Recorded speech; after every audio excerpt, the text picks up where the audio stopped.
Hello, hello. It's Tuesday at noon. I am excited to be talking to you guys today with my amazing friend Abigail. About 2 weeks ago, we had an event with caregivers, and I was reminded about lots of things that I had kind of forgotten about, but especially about the people who took care of me. I think of myself as someone who was a caregiver for my mom and is a parent, so I'm a caregiver for my children. But here she is. But thinking about the people who took care of me and how much they changed my life was a nice welcome reminder of the holidays. So Abigail is joining us in a second. Here we go.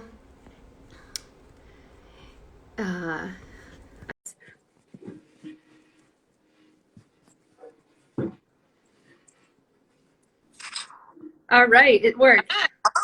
Hi, I'm still in the same hat and sweater that you Yeah, saw me fine. yesterday. Yeah. And I'm coming to you live from my bedroom, and we could easily get interrupted. So, Great. I mean, that's what this is about. It's real life. It's real COVID mom life too. real COVID. Oh my. Well, thanks for making the time. Yeah. I was just reminding everybody that we did this caregiver event and that I was being reminded the whole time of things about my experience as caring for someone else that I kind of either blocked or forgotten about or just hadn't touched on in a long time. Hey, Allison. And then was thinking so much about the people who took care of me and how my experience as a patient and as someone who was like accepting a lot of care from people completely changed my life. I don't think I was somebody who was good at asking for help before, and I'm definitely getting better, but it is an uphill battle. And you were one of those people, and I wanted to bring you on and tell everybody who you are and how amazing you are and that you've been supporting me for more than half of my life, but also talk a little bit about you and what you're up to. Yeah. I'd love to do that, but let's just talk for a second about our journey because I really love the story of us. Me too. For those that So I was Kristen RA at Skidmore. She came in a year behind me. We ended up graduating at the same time because she's so smart. But she came in a year behind me, and I was her RA, and admittedly was a terrible one. And because of my unwillingness to do my job, Kristen was forced to live with a ferret for most of her entire first year of college because her roommate had a ferret. But she still forgave me. I also woke her up many a night. But here we are almost 20 years later, I think, or 20 years later. It is, yeah. And our wonderful friend. And I remember when you told me that you were going for your surgery and you were sort of trying to figure out how you were going to do it, right? Because your kids were really little at that time, and you needed help. And I knew when you were talking about it how difficult it was for you because you are a person that, like you said, you don't like to ask for help, and you are very strong, and you're usually the caretaker. In fact, if I had to pick a person in my life that I thought was the best caretaker, you would win that award. Well, And thanks. so I know that it was very hard for you, but I have to thank you because helping you. And so one of the things that I did was we drove you from Rhode Island. I think I took the train. I took a train from New York City to Rhode Island, picked you up, and we had to drive you back to the city for your 1 week post-op, maybe? I think so. Yeah. Was it 1 week? You still had your brains in.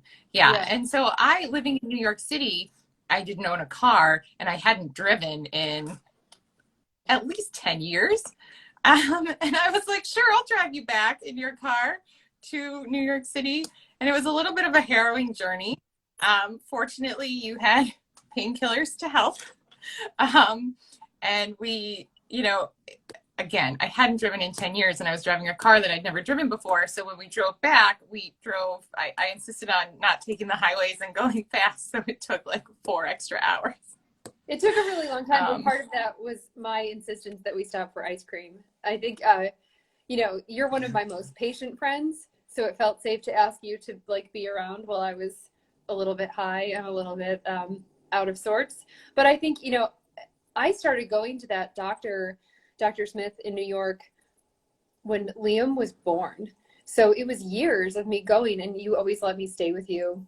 And I feel like I was just telling somebody about Kashkaval and how every time I came for a doctor's appointment or screening, like that you help make it feel special, and what an important part of, you know, the brilliantly audience here is like all people who is getting screening all the time. And it's hard to describe the anxiety about going in for screening, whether you're doing it preventatively or post survival. Like it's really scary, and you made it fun every time. So thank you for that too. Of course. We should tell everybody about all of the different ways that not only were you my caretaker, but you do a lot of caretaking, like professionally and as a parent. Do you want to like do a little intro about yourself, other than that we were RAs together? Yeah.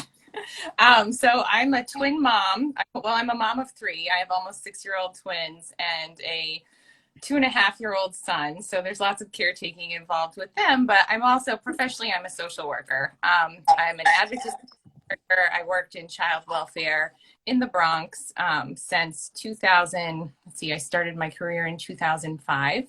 And then I think this is something that resonates with our audience here, many of us being women. When my twins were born, I had to make the very difficult decision to leave the full-time workforce because daycare for two in New York City on a social worker salary was just not mathematically smart.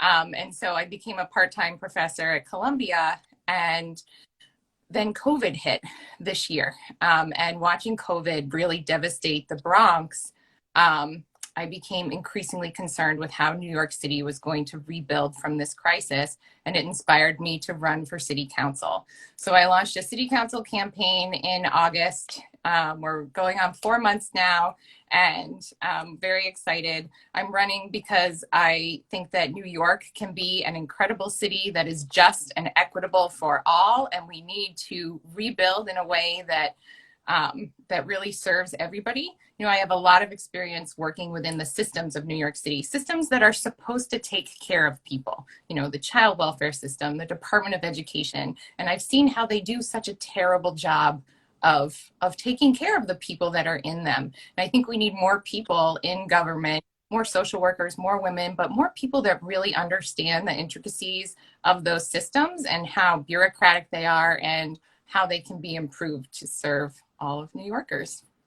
Yeah, I mean, I think one of the things that makes you so well suited for that, but also just even having conversations with people who are in it, is that you've lived in it. Like, you live there, you experience it, you have children, you're a parent, you've been a social worker. Like, you're not just someone who's thinking about policy, you're thinking about all these people that you're connected with. And I think, you know, you think about community and you think about people who can't take care of themselves and who need help in a way that I think a lot of people forget about. And, you know, I think you're really well suited for it, and I hope that you win. And anybody here who's listening later or watching now who lives in New York, I'm going to share information about Abigail's campaign. So if you feel compelled to support her, hi, John, that you can do that, because there's this amazing matching system that any donations from people in New York get. Is it how many times matched? It's some The ridiculous... system is broken. So it's matched at 8 to 1. So if a $10 donation turns into $90, a $100 donation turns into $900. So if you live within New York City, so any contribution is meaningful. I'm a grassroots campaign and I am a political outsider. So coming into this, we knew that fundraising was going to be a big challenge, and any help that anyone could give would be very appreciated.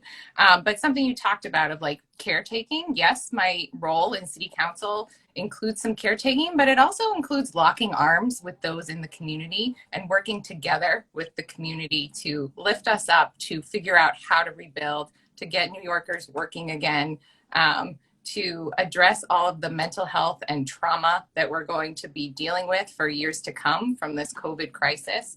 And that's a huge piece too. Yeah, awesome. Arena, yes, I know you're in New York. We're going to share information about Abigail's campaign So all of the New York people who are some of my amazing, wonderful friends can like find out about what Abigail's doing. And we featured you on the Brilliantly Instagram and like channels other than Instagram before, because you're on the advisory board for Brilliantly. And I think it's exactly for the reasons that you're talking about. Like, you're so community oriented and you think so well about how to like work collaboratively and not work in these like siloed ways, and you can see the whole picture. And I just appreciate you supporting me on so many different levels. So you've definitely made up for all of the times you woke me up late at night my freshman year of college. I am happy to do it. Thank you so much. And thanks for having me on. Yeah, totally. If people want to follow you, like if for the New York, like I'll share stuff in the captions. But is there, if somebody like, I don't know, we have a lot of New York people who follow Brilliantly, but I don't know who's specifically in the Bronx. If people want to follow along or want to get involved, where do they find you and what's the best way to do that? So my website is abigailforthebronx.com, 4 being the number 4. My Instagram is Abigail for the BX, again, the number 4. Twitter handle is the same thing. You can follow me on Facebook at Abigail for the Bronx. So all of those channels, I would love to, increasing your followers is also meaningful. Again, when you're a grassroots campaign who has no name recognition, any amount of followers would be helpful and appreciated. So you can check me out there. Awesome. Well, we'll link to we'll link to all of your things here, and we typically post a little summary of what happens in any given week on Instagram and Facebook, because I don't know how to use both. I'm still learning. Okay. So we'll share it there too on Friday. And awesome. I also wanted to tell you, and I guess I'll tell you in front of everybody else, that we have a final version of the Brilliantly Warm prototype. And yay! And I want to send it to you to try. Arena, you're saying you can post deets underneath this IG live. Yeah, I'll totally do that. I'm going to share. I'll save the IG live and I'll put it in the Brilliantly feed so we can have that caption live there. But yeah, thank you. There's a woman in Rhode Island testing the prototype now, and it's going super well. And I think some of you who are on here, and we'll see this later, know that we did a whole phase of user testing a year ago, and Abigail was one of the people who tried it. And I think you're going to be like pleasantly shocked at how awesome it is. That's great. Well, as somebody who suffers from feeling cold all the time, I'm very excited for this product. And I have many women in my life who have had either partial mastectomies or full mastectomies who need this. So I cannot wait to get it into their hands. Yeah. Well, thank you for everything you do for me. And I will reach out to you about testing not on Instagram Live. And I hope that you have a good day. And I can't believe we didn't get interrupted, although I was really hoping that we would, so people could see your adorable children. Yeah. Well, we lucked out today. Maybe next time. Awesome. Yeah. Well, have a good day. Give everybody a squeeze over there for me. I will. Thanks. Okay. You too. Love you. Bye. Bye.